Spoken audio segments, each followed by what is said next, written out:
Assalamualaikum, salam sejahtera. Saya Suhaimi Sulaiman. Anda sedang menonton Meja Bulat ya. Sempena dengan Forum Generasi Muda Peringkat Kebangsaan 2011 ya.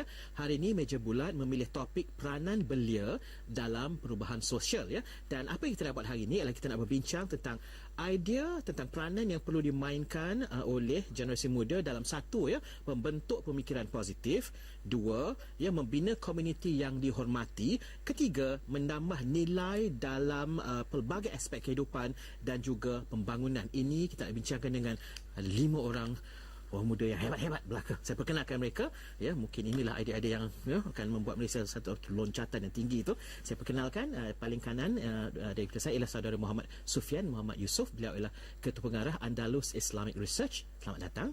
Dan juga bersama kita ialah Nur Aisyah Mat Yunus. Beliau ialah Timbalan Setiausaha Agung Kelab Belia Graduan Satu Malaysia. Selamat datang. Tinggi orangnya.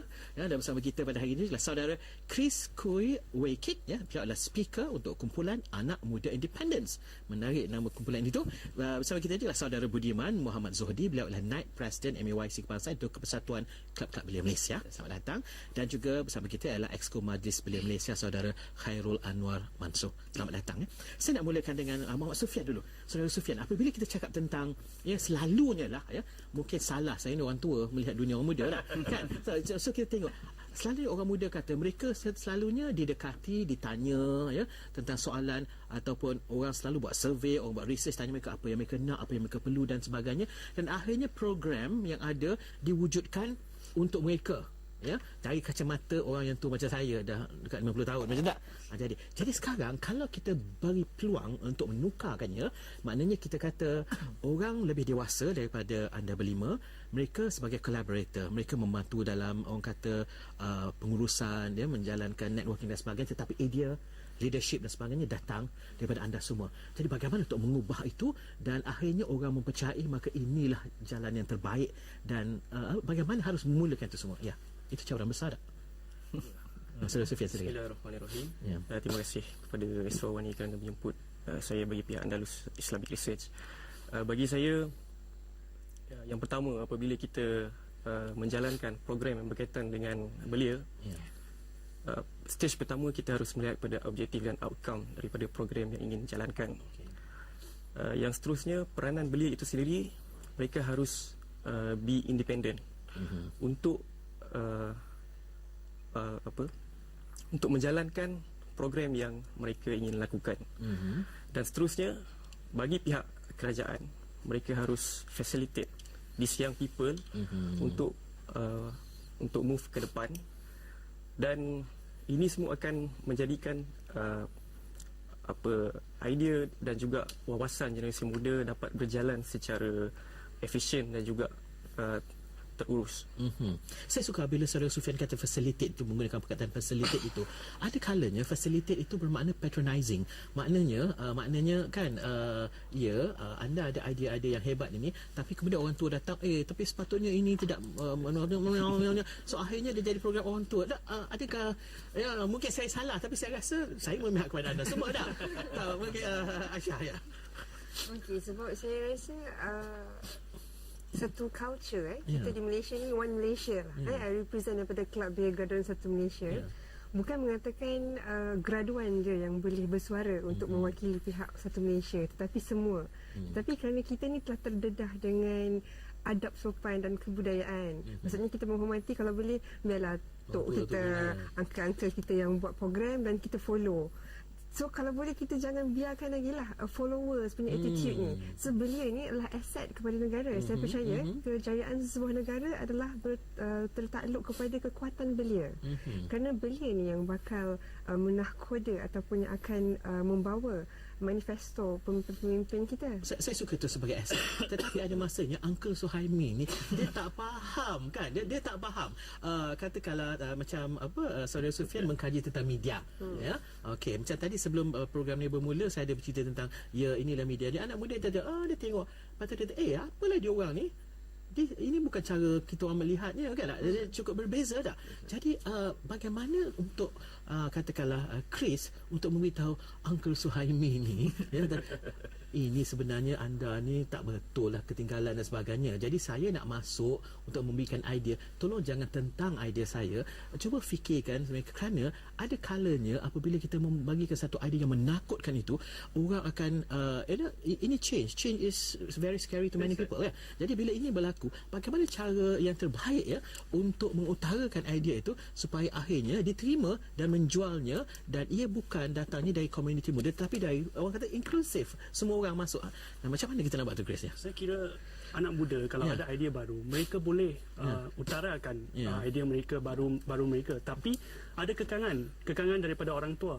Kita tidak boleh nafikan bahawa anak muda hari ini mereka ada idea baru, mereka ada kecekapan untuk kerja, tapi orang-orang tua selalu kritik mereka, kamu tak ada pengalaman, kamu tak boleh buat macam tu, kamu tak ada pengalaman. So saya ada pengalaman, saya boleh buat. So anak muda ini akan idea dia akan ditolak dan dia akan rasa rendah diri. Jadi benda-benda macam ni, budaya macam ni harus ditolak di negara kita, supaya sebenarnya negara ni negara yang muda. So kalau anak muda diberi peluang untuk mengutarakan idea mereka, jadi saya rasa banyak benda yang boleh berubah di negara kita ke arah yang lebih maju. Ya, kenapa dia selalu tentang? Kenapa? Sebab itu mungkin adalah sudah sampai masa anak muda untuk ambil pimpinan di persatuan ataupun mana-mana.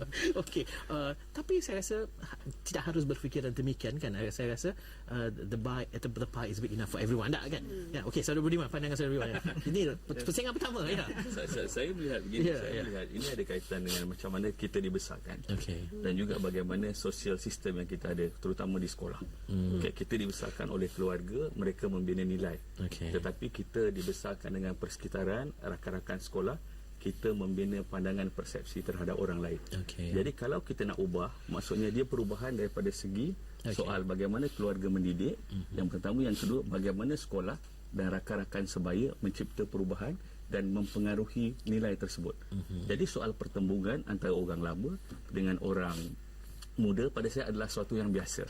Kerana pada satu ketika nanti apabila orang muda ini menjadi satu orang yang lebih berusia, saya tak kata orang tua, yang lebih tak terasa pun. orang yang lebih berusia, dan pertembungan ini akan datang. Tapi soalnya sekarang, bagaimana anak muda nak bertingkah laku menangani perubahan tersebut, tentangan tersebut dengan kaedah yang begitu berhikmah, dan bagaimana pula orang tua menerima pandangan perubahan juga dengan begitu berhikmah, supaya kedua-dua pihak ini mengambil satu kata putus. Sebab apa? Kerana orang muda juga sayangkan negara, dan orang tua itu juga dia sayangkan negara. Okey, pusingan pertama. Okey, kita bagi akhir sekali dalam pusingan pertama, Saudara Khairul ya. Okey, bagi pandangan kami pula daripada Mazhabul Malaysia sebenarnya, suara anak muda hari ini telah pun diberi tempat secara perlahan-lahan oleh pihak kepimpinan negara. Terutamanya apa yang kita lihat sekarang, baru-baru ini sempena Perhimpunan Belia Negara, Siti Belia, Yang Amat Berhormat Perdana Menteri telah pun mengumumkan penubuhan Parlimen Belia, di mana belia hari ini definisikan antara umur 15 sehingga 40 tahun. Maknanya suara anak muda ingin diangkat ke atas dan disediakan satu platform. Dan hari ini juga kita lihat suara-suara anak muda sekarang ni mula diterima, dan kami sendiri di MBM sebenarnya menggalakkan di mana program-program yang mereka ingin adakan ataupun aktiviti yang mereka adakan bermula daripada kelompok mereka sendiri. Maksudnya diangkat kepada kami, dan kita sebagai kepimpinan belia hari ini, kita terima cadangan-cadangan tersebut dan cuba membantu mengikut saluran-saluran yang telah disediakan oleh pihak kerajaan. Okey, baiklah. Sebelum kita berhenti rehat, saya terlupa nak perkenalkan di awal tadi. Kita juga turut menyertai kita di Arena Media ialah Saudara Zuan Arifin Ham, pengerusi Badan Pelajar Kewartawanan dan Penyiaran dari Lim Kok Wing University of Creative Technology. Maaf Zuan, lupa tadi, seronok. Dan juga kita perkenalkan rakan-rakan kita di Arena Rakyat, pelajar-pelajar dari Kuala Lumpur Metropolitan University College. Selamat datang, dan mereka akan memberi pandangan dari masa ke semasa. Tapi saya rasa kita berhenti rehat dululah ya. Bila kita kembali nanti, tadi kita dah tengok cara untuk berkomunikasi dan sebagainya. Tetapi ada kalanya kita kena, ini idea bagus datang dari orang muda, tapi kita ikut template orang tua. Tak kan? Tak betul tak? Betul tak Kak? Ya, dia kena ikut template. Kalau tidak, orang tua ni dia tak berapa nak faham kan. So dia ada kena ini dekat mana proposal dia, apa macam mana project plan dia dan sebagainya. Jadi orang muda idea dia ada satu idealisme di sini. Tapi pada masa yang sama kita menyuruh mereka menyiapkan segala benda bagai, tetapi bukankah benda ni sepatutnya intergeneration? Bagaimana perkara ini pertembungan tu, bagaimana ia harus memperkayakan. Tapi saya rasa yang lebih penting lepas ni kita bincang apa sebenarnya orang kata kalau areas ataupun aspek-aspek yang mana saya rasa orang muda itu lebih terkedepan. Kerana sebagai contohnya, apabila saya ni berumur 49 tahun, walaupun kelihatan 29, 49, tapi mereka, bila saya bercakap dengan orang sebaya dengan saya, bila kata, sekarang kita kena buat cloud computing dan sebagainya, orang-orang seusia dengan saya macam, okey, bila budak-budak, ya, kita hantar semua tu dekat cloud dan sebagainya. Jadi, mereka cepat menerima dan sebagainya. Jadi, bila tiba buat itu, saya rasa, orang muda lebih terkedepan. Bagilah dia orang lead. Tapi ada pihak-pihak yang mengatakan dia dilihat sebagai mencabar daripada membantu dan pertembungan ini saya rasa mesti diurus. Bagaimana kita uruskan itu, tapi kalau boleh selepas ni kita tengok apakah aspek-aspek kelebihan orang muda dan di manakah mereka boleh spearhead ataupun menyumbang dan juga orang kata lead menerajui. Kita berhenti dah, akan kembali selepas ni.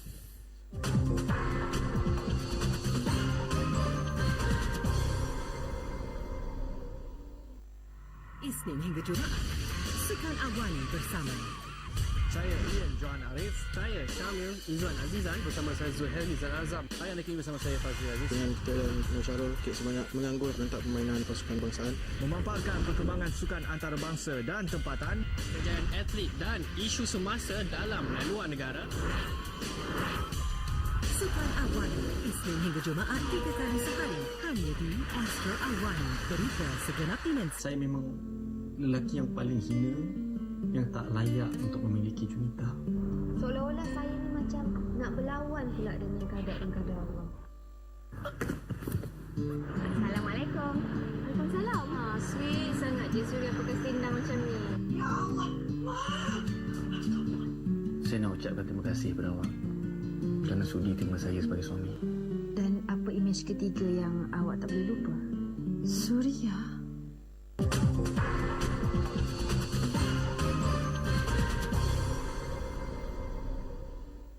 Okey, kita dah kembali. Kita sambil berehat kita dah bincang. Saya nak terus saja kepada Saudara Budiman ya.